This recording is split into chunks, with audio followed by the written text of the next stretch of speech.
what are some problems we can have when we're shooting our video in the studio or on site? For example, of course, the green screen can present problems. You can't get the key correct. Maybe somebody wore green. In fact, what's the reason you use a green screen? Do you even know that? You can Google it. It's pretty easy to find the answer instead of other colors like pink or red. So problems come up, and what can we do about that? Well, let me go over some of the most common problems in lighting and see if I can give you some tips to help solve it. Remember, every lighting situation is whatever you want it to be. You make the lights you want. But sometimes some problems keep occurring. One of them is people's face and skin. People have different tones to their skin, different colors. They can reflect the light differently and look differently. So you need to take that into account when you do your lighting. Also, for example, one easy example is someone's going bald. They're losing their hair or they have no hair. Well, what happens when you have no hair and you have a very bright light shining on someone and they have no hair? The light is shining off and you get a very bright spot there. And that can look not so great. It can be way too bright, for example. What about glasses? This is a problem I almost always have when I'm shooting, recording students, because so many students have glasses here in Taiwan. And so what happens? The light shines in the glasses.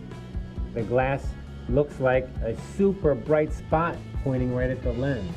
How do you get rid of that? That's a problem that's very common.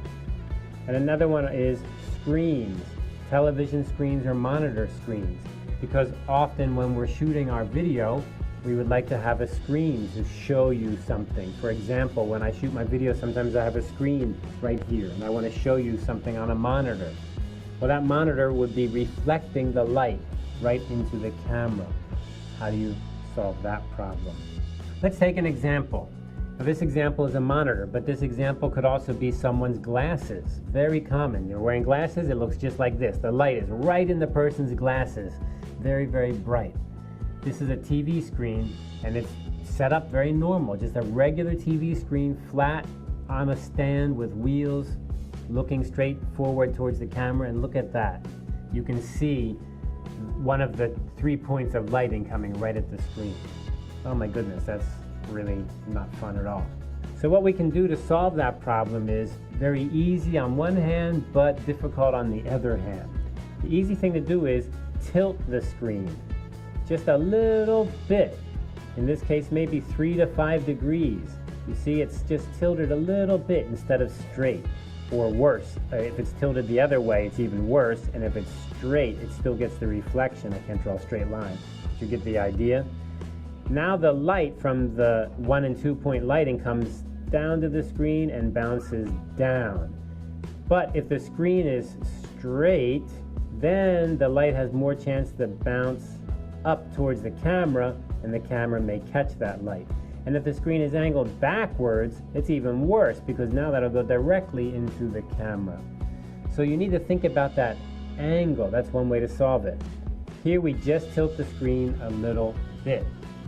Now, how's that work for glasses? Well, in glasses, it's the same thing. Instead of looking directly at the camera, the person can just tilt their head down a little bit. And you can tell them, tilt your head down a little bit. That's perfect. You can raise your lights, of course, get the lights a little bit higher, but even so, that doesn't always help. Sometimes the light's still in the glasses a little bit, and you need to remind them, tilt forward a little bit, and they just tilt a little bit.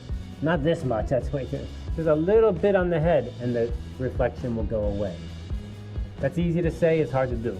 Because when you tell people to do it, they listen for 1 minute and then they forget, and then they lean back. And of course, if they lean back, the angle can be the opposite of what you want and make the reflection even worse, which is, no fun at all.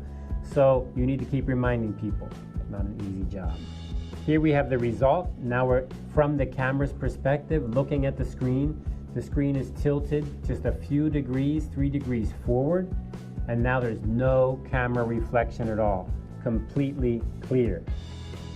Remember, just a minute ago the lights were there, and now the light reflection is kind of up higher. It's off here, you can't see it because the screen is tilted at a slight angle. Okay, so that's it for lighting. Again, there are many great lessons by many experts and amateurs on YouTube who show you lots of lighting. I would say that the biggest problem for lighting, though, is just getting the lights. It's easy to say, I need 3-point lighting, but then you need to have at least 3 lights. Well, Professor Morden, is that really so important? I'm going to make a video with my friends and we're just going to go outside and shoot something. Sure, that works. But what about reflectors? You can take reflectors to reflect light. That will help. Sometimes you've seen people when they're doing wedding photography, I'm sure, and they have these great big silver reflectors to reflect light, or these white styrofoam boards to reflect light. That helps to reflect light up to get a better picture. Or what if you're inside a room and it is dark and you need a light? So you need to prepare lights. If you come to the lab, we have lights you can borrow and take out. So come talk to us. We even have batteries for lights that you can use on location. So good luck on your lighting.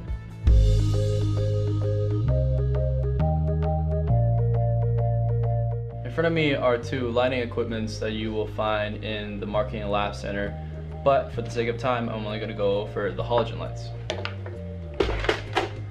Now, the halogen lights is fairly easy to use. First of all, you would plug the light in, press down on this button to turn it on, and then adjust the brightness based on your preference. However, there is a lot of advantages and disadvantages that may help you decide whether or not you prefer halogen lights or LED lights.